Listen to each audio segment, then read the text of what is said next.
दुनिया के किसी कोने में जब कोई नया गीत जन्म लेता है तो उसकी गूंज एक ख़ास जगह तक पहुंचती है।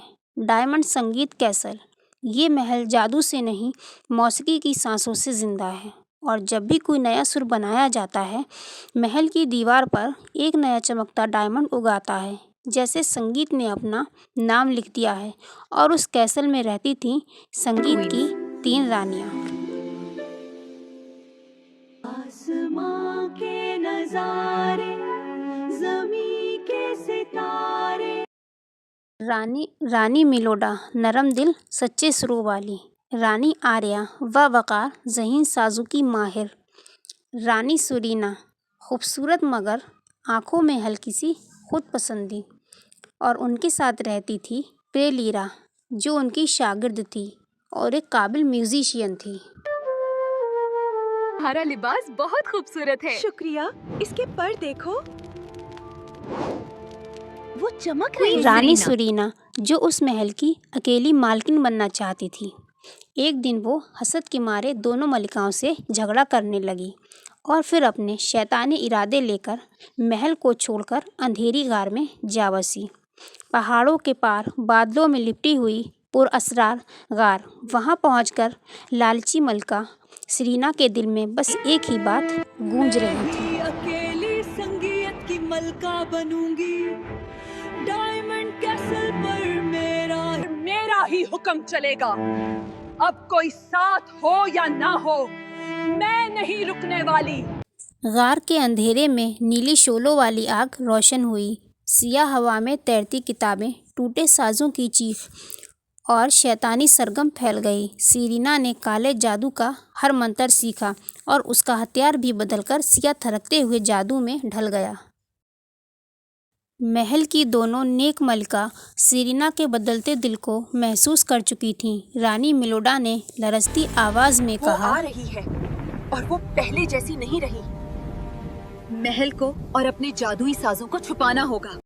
दोनों रानियों ने अपने जादुई साज महल के अंदर छिपा दिए। उन्होंने अपने संगीत से जादू जगाया, डायमंड कैसल झिलमिलाया और आहिस्ता आहिस्ता समुद्र के गहरे नीले पानी में डूबकर गायब हो गया। उसकी चाबी एक रोशन मौसीकी से थरकती हुई डायमंड की उन्होंने अपनी शागिर्द लीरा के हाथ में थमा दी। लीरा, अब सब कुछ तुम्हारे हाथ में है। ये चाबी मलका सरीना के हाथ कभी नहीं आनी चाहिए। मैं वायदा करती हूँ मलका हफे, मैं इसे बचाऊंगी। वो फौरन वहाँ से भागती हुई जंगल की तरफ निकल गई। गुस्से से भरी जब मलका सरीना वहाँ आई तो उसने देखा वहाँ महल मौजूद नहीं है, तो वो आग बबूला होकर चिल्लाने लगी। तुम कहाँ हो? तुम कहाँ हो? बाहर आओ, मिल्क हो, मेरा सामना करो और मुझे शिकस्त देकर जीतो।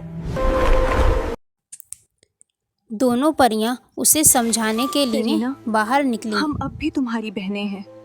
जादू का लालच सही राह नहीं है। मेहरबानी करके बाज आओ।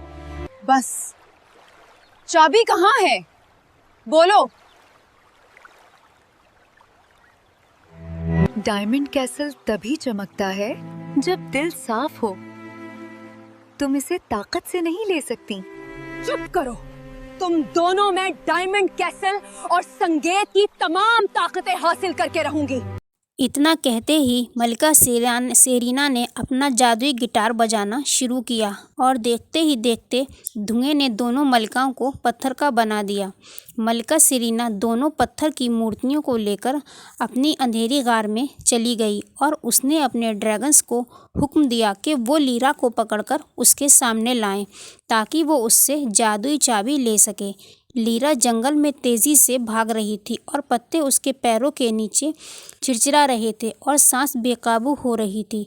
दूर आसमान में काले परों का साया फैल रहा था। वो सरीना के काले ड्रैगन्स थे जो उसके पीछे भेजे गए थे। जंगल की हवा में आग की बू महसूस हो रही थी, जैसे ड्रैगन्स करीब आते जा रहे हों। लीरा के हाथ में डायमंड की चमकती हुई चाबी लरज रही थी। उसने चाबी को मजबूती से थामा, आंखें बंद की और खौफजदा आवाज में दुआ मांगी। मेहरबानी करके मुझे छुपा दो, मेरी हिफाजत करो।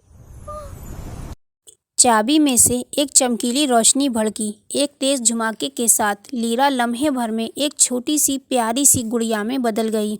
गुड़िया दरख्त की मोटी शाख पर आहिस्ता से जा गिरी और बेहरकत पड़ी रही। ड्रैगन्स ऊपर से कई चक्कर लगाए, जमीन पर धुआं फेंका, दरख्तों को सूंघा, मगर उन्हें कुछ नहीं मिला। ड्रैगन्स थक हार कर दोबारा गार की तरफ लौट गए।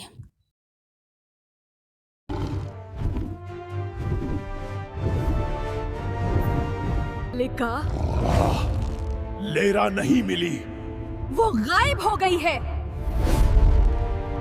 अगर वो नहीं मिली तो इसका मतलब है चाबी अभी मेरे हाथ से दूर है। जल्दी उसे ढूंढकर मेरे पास लाओ।